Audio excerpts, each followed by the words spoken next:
Good morning class. It is video number 4 of chapter work and energy class 9th और आज हम दो topic discuss करेंगे, that is kinetic energy and potential energy. So let's start.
So first हम start करते हैं kinetic energy.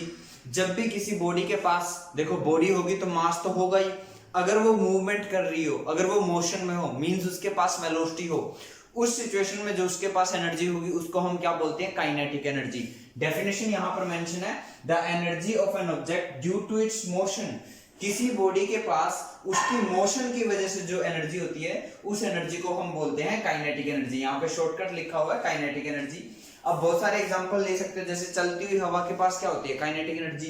So blowing wind have kinetic energy. हमारे पास wind power plant होते हैं ना, विंड पावर प्लांट में हम क्या करते हैं? जो तेज हवाएं चल रही होती है उनकी हेल्प से हम इलेक्ट्रिसिटी को प्रोड्यूस करते हैं।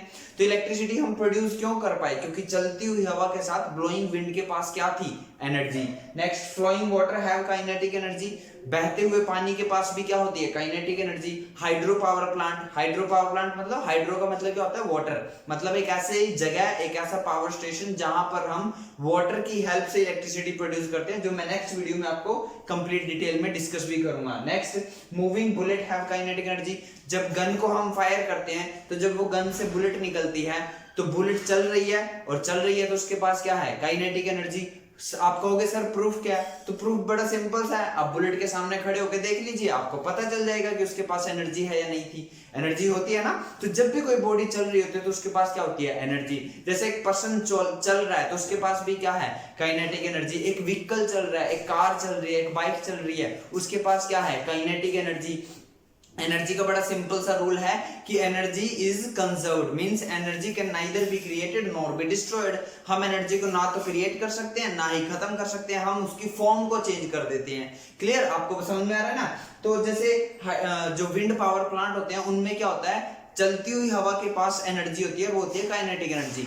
तो हम उस काइनेटिक एनर्जी को ना तो हमने खुद बनाया, ना हम उसको खत्म कर सकते हैं, बस हम उसको चेंज कर सकते हैं। और उसको हम किस में चेंज करते हैं? इलेक्ट्रिसिटी की फॉर्म में चेंज कर देते हैं। सिमिलरली जो हाइड्रो पावर प्लांट होते हैं उनमें हम वाटर को एक डैम में स्टोर कर लेते हैं, उस वाटर में जो एनर्जी है वो पोटेंशियल एनर्जी है, फिर उस पोटेंशियल एनर्जी को हम किस में चेंज कर लेते हैं? काइनेटिक एनर्जी में। फिर काइनेटिक एनर्जी को किस में चेंज कर लेते हैं? हम इलेक्ट्रिसिटी में। मींस हम एनर्जी की सिर्फ फॉर्म को चेंज कर सकते हैं। केमिकल एनर्जी से इलेक्ट्रिकल एनर्जी बना देंगे, सन एनर्जी से इलेक्ट्रिकल एनर्जी बना देंगे, मैनी मोर सच ट्रांसफॉर्मेशन। हम ट्रांसफॉर्मेशन कर सकते हैं, हम चेंज कर सकते हैं, हम प्रोड्यूस नहीं कर सकते।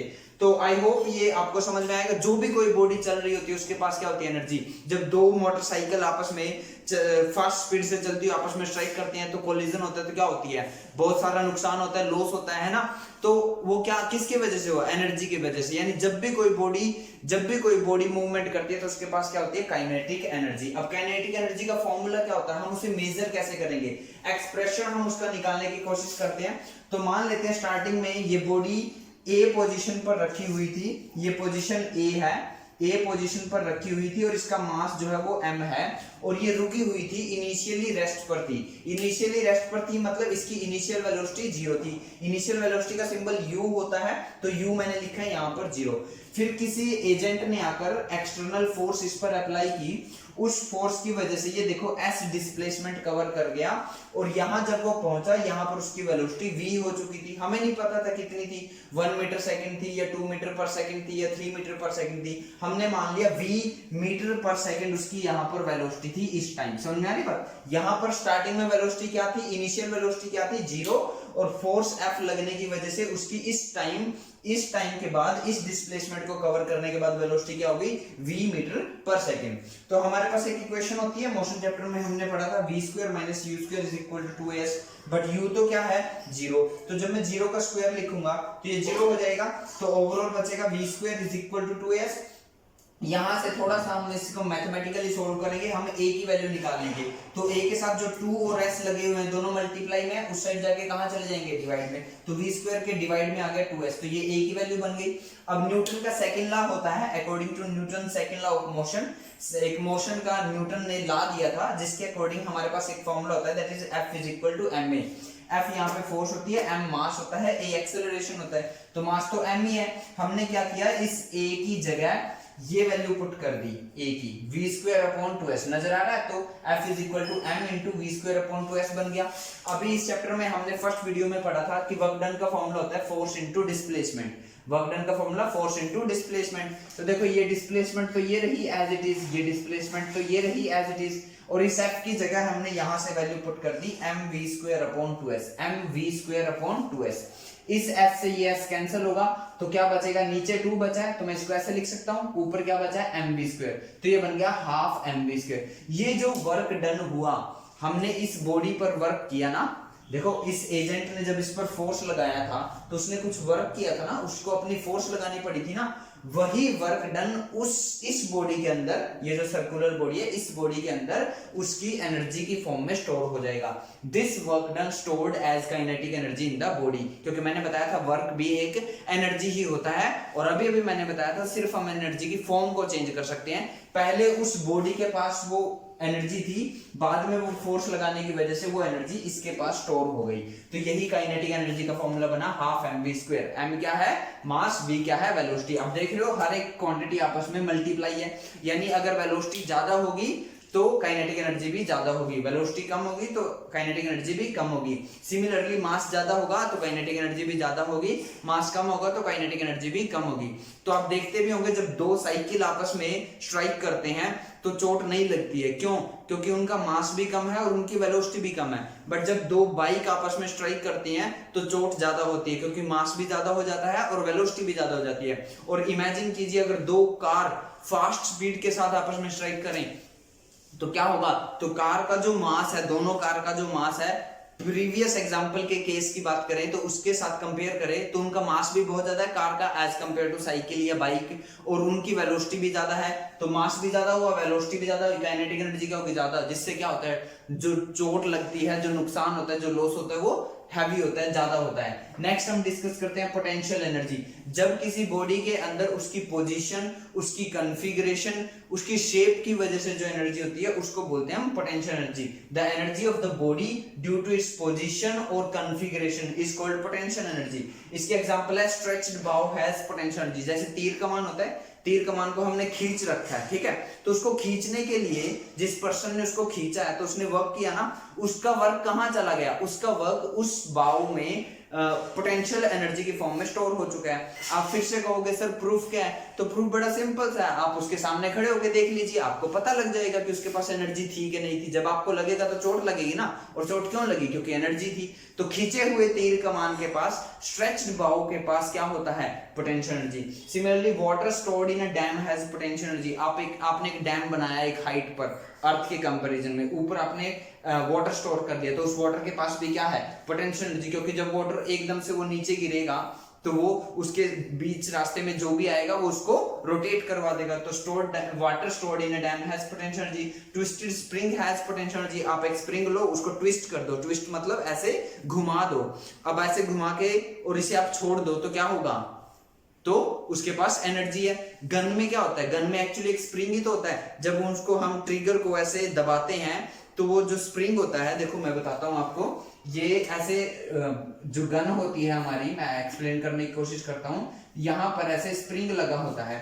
तो जब वो यहां से हम इसको खींचते हैं तो एक्चुअली में ये स्प्रिंग दब जाता है। देखो ऐसे हम स्प्रिंग को दबा दें, ठीक है, देखो यहां एक स्प्रिंग था, ये क्लियर। इस स्प्रिंग को यहां से मैं ऐसे दबा दूं तो ये ऐसी शेप में आ जाएगा, और यहां पर अगर मैं छोटा सा कोई पीस रख दूं मेटल का और इसको छोड़ूं तो ये इसको स्ट्राइक करेगा ना। यानी कि ट्विस्टेड स्प्रिंग के पास भी एनर्जी होती है, कंप्रेस्ड स्प्रिंग के पास भी एनर्जी होती है, और एलोंगेटेड स्प्रिंग के पास भी पोटेंशियल एनर्जी होती है। चाहे आप स्प्रिंग को ट्विस्ट करो, चाहे स्प्रिंग को आप कंप्रेस करो, दबाओ, चाहे स्प्रिंग को आप एलोंगेट करो, खींचो, उस सिचुएशन में भी उसके पास क्या होती है, पोटेंशियल एनर्जी। तो आई होप इन सब एग्जांपल के साथ आपको ये काइनेटिक एनर्जी और पोटेंशियल एनर्जी क्लियर होगा। जल्दी से वीडियो को पॉज करो, स्क्रीनशॉट लो, कॉपी में नोट करो। आज की इस वीडियो में इतना ही। Thank you.